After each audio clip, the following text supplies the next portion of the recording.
Kumusta mga brad? Talagang pinag-uusapan nga po ngayon ng mga tao ang pinakabagong labas na motor ni Euro Motors, ang kanilang Euro Griffin 180. Wow! Yes po, hindi ka po namamalikmata. Hindi po Yamaha Aerox yung nakikita mo. Diyan po kinopya yung Aerox. Gunggong! De joke lang, syempre mas nauna po yung Aerox. Pero kasi kung titignan mo siya, Aerox na Aerox talaga.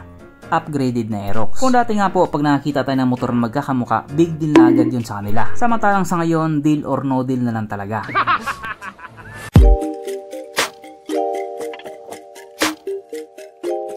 Pero syempre bago tayo magpatuloy, kung bago ka pa lamang napadpad dito sa aking walang kwentang channel, huwag ka na mag-subscribe. So yun na nga. Sa ngayon nga po talagang pinag-uusapan nila ang motor na ito. Or pinag-uusapan ng mga mahilig sa motor ang motor na ito. Kasi nga bukod sa kamukha niya yung Yamaha Aerox, mas hinigitan pa niya yung Yamaha Aerox. Hindi natin masabi kung nangaasar lang ba talaga siya. Pero parang gano'n na nga.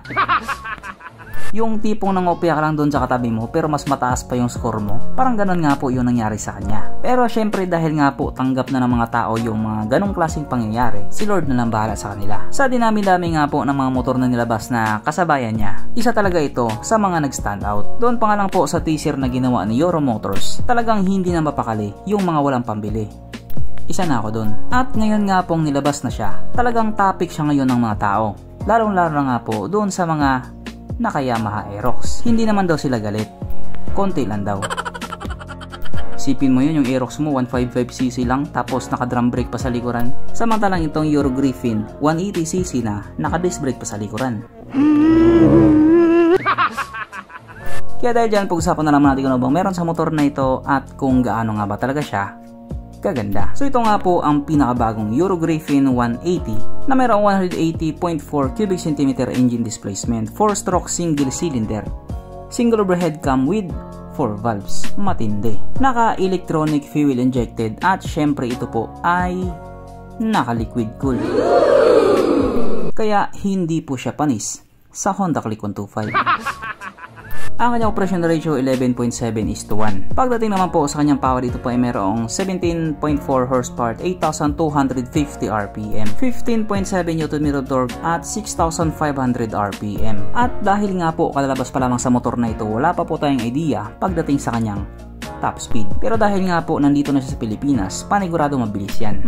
Mas mabilis pa sa Aerox? Not sure. Pero kasi kung titignan natin yung horsepower at saka yung torque niya, mas mataas talaga itong sa Griffin 180 na meron nga pong 17.4 horsepower. Samantalang yung sa Aerox naman 15.1 horsepower. Tapos pagdating naman sa torque, yung sa Griffin 15.7 Newton meters, yung sa Aerox naman 13.8 lamang. Agoy, anong kailangan magtulungan? Pero hindi ko naman po sinasabing mahina yung Aerox. Aerox is Aerox. Iba pa rin kasi talaga yung Aerox sa Xerox. Ang kanyang tangke ay kaya magkarga ng 6.5 liters fuel tank capacity na hindi pa po natin alam kung ano yung kanyang fuel consumption. So dahil nga po siya ay 180cc, baka mas mataas yung consumption niya kaysa doon sa Aerox 155. Pero hindi natin malalaman kung hindi masusubukan.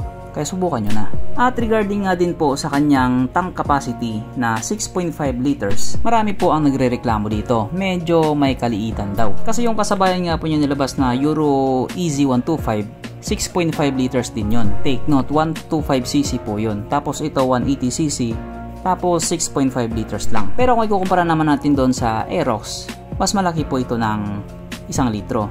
Kasi nga 5.5 lang po yung sa Aerox. Pero 155 naman yung Aerox. Piste naman kasi itong mga reklamador na to, kaya na lang kaya gumawa ng motor.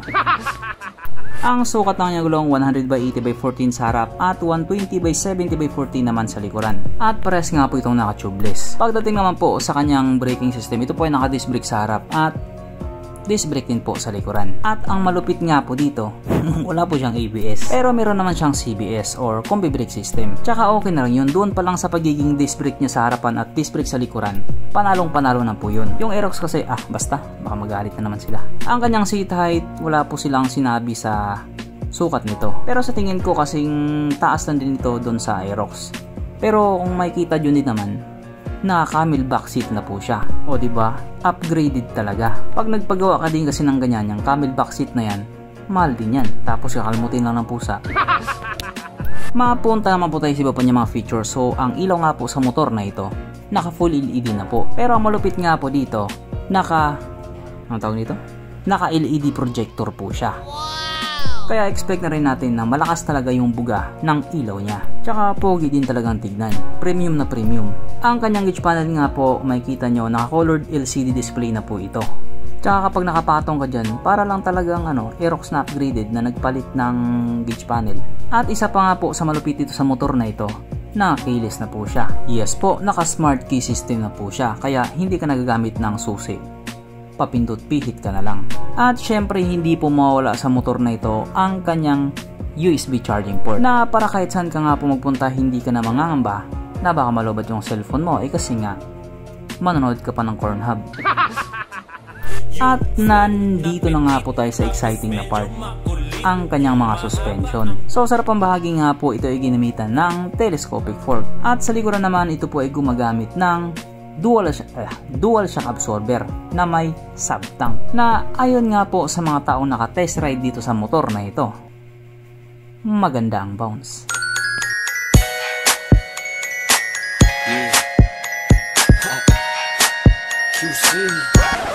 At dahil alam kong nyakis ka, mayroon pang isa.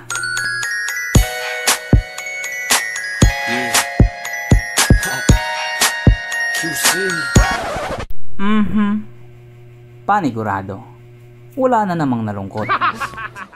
At dahil wala nga pong nalungkot, alayin na po natin kung present nga ba sa motor na ito yung tatlong pinaka-importanting features. So, una na nga po dito ang kanyang lagayan ng istalyon at good news mga brad, meron siyang ganon.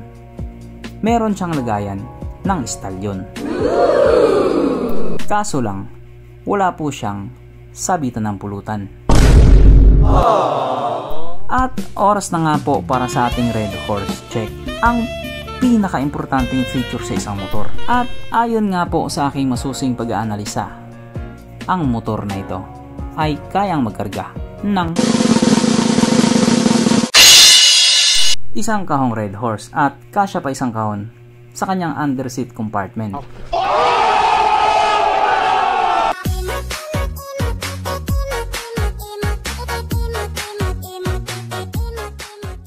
So therefore ang motor na ito ay recommended.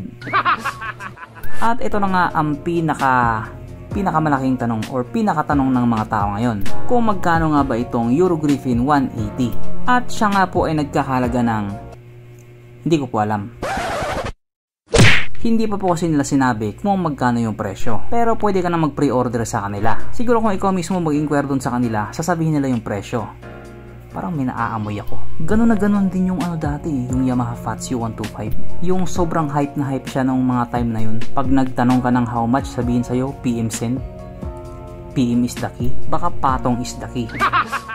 Hindi naman sa pinag-overthink ko kayo, pero parang ganun na rin.